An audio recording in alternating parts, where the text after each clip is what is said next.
What's up everyone? Welcome back to the Manic Geek. I hope everyone's doing well out there.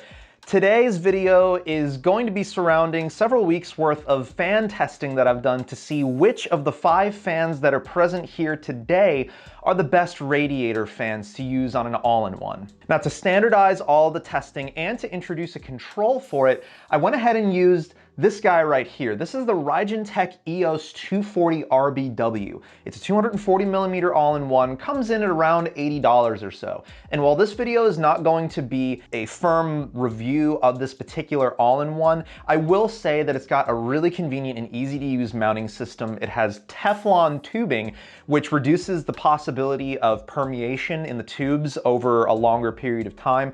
And it has a unique pump implementation in the radiator that's SATA powered. So it is running at full RPM at all times. Can be a little bit annoying in a super silent room, but sound off in the comments down below if you'd like me to do a more in-depth review of this all-in-one. Now on the screen right now, you should start seeing all the fans that we have on hand for testing today. Of note, you're going to want to pay attention to the RPM range on these fans, the rated airflow, and the rated static pressure for these fans, because these numbers do not necessarily make or break a fan's ability to perform on a radiator.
Okie doke, so now that we're familiar with all of the fans that were on hand for testing today, let's go ahead and throw up the performance data that we collected on the screen here. Now, as we can see with the performance data here, at least on the surface, there's not really a whole lot to distinguish any of these fans from one another. I do want to point out, however, I also, as a result of the AIO fans not being able to have a specific RPM dialed in, I was not able to do RPM normalized testing with these fans. Unfortunately, there also just wasn't enough time for me to do it with the others.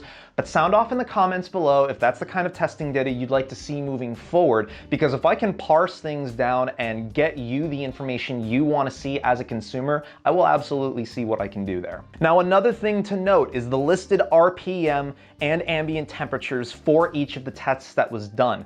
Unfortunately, ambient temperatures tend to fluctuate a little bit more than I would like in my testing environment because I do not have central climate control. So I do what I can to keep everything more or less the same temperature throughout testing. You'll also want to note that even though all of these fans are set at the same percentages through the MSI Dragon Center software that I use for my test bed, they don't all respond to PWM signal in quite the same way. Some fans will be running slower or faster than others depending on their total RPM range and how that particular motor is responding to a PWM signal. It should still be noted, however, that this is still relevant test data that we got for all of this, because by and large, that's going to be how the typical consumer is going to be controlling these fans. They're going to be working with percentages and a fan scale system. Either that or they're just going to be plugging in another regular motherboard and let the motherboard's automatic fan speed control settings do their thing. So really, at the end of the day, the big thing that distinguishes any of these cooling solutions from one another is the price, whether or not you like the addressable RGB lighting, whether or not you like the fact that it requires a proprietary connector, or whether it has more or fewer cables than something else, daisy chaining capabilities for addressable RGB lighting, that sort of thing. And really, having used all of these fans to some capacity in my personal rig, I can honestly say I would be happy with any one of these being on an all-in-one radiator or even an open-loop radiator in a water-cooled system. At lower RPMs and higher RPMs, they're all really solid performers. Lower RPMs, for the most part, they all stay relatively quiet. Higher RPMs, yes, of course, all of these fans are going to get loud, especially the ones that are capable of 2000 RPMs. They become very noticeable at that point. Now, that said, availability is also going to be a huge role in whether or not you pick one of these fans or another. I'm going to do my best to have some links down in the video's description for all of these fans. Pricing is also kind of all over the place with these right now, especially something like the Antec Prism fans here. These have been scarce at the best of times. But yeah, at least as far as I can tell, I wouldn't get too hung up in the elitism of feeling like you need to pick one brand or another to get maximum cooling performance out of your system.